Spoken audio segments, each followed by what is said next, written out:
बिस्मिल्लाहिर्रहमानिर्रहीम। पुरानी से पुरानी कब्ज़ का इलाज बता रहा हूँ।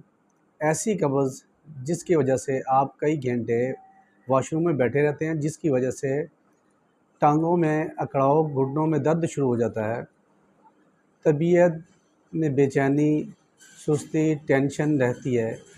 इसके लिए बहुत ही बेहतरीन दवा बता रहा हूँ। इस दवा के इस्तेमाल से ना तो मरोड़ पैदा होते हैं, ना ही कै आती है।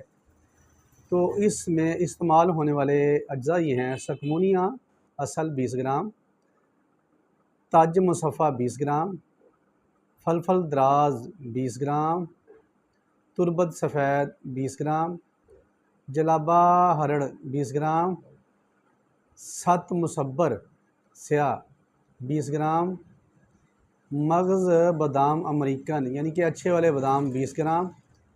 तमाम अज्जा लेकर उन्हें बारीक पीस कूट कर पाउडर कर लें, और इसके अलावा आप 150 ग्राम मगज़ क्वार गंदल का गूदा ले लें और उसे ग्राइंड करें। ग्राइंड करने के बाद उसकी लाभ बन जाएगी, और लाभ इस पाउडर में मिक्स करके चने के बराबर गोलियां बना लें।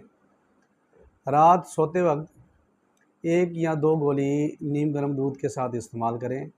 सुबह इंशाल्लाह खुलकर पखाना आएगा। और इसके अलावा ये गोलियां अंतड़ियों की सोजश और बवासीर के काम भी आती हैं। इन अमराज के लिए भी बहुत मुफीद हैं। अल्लाह ताला आपका हामी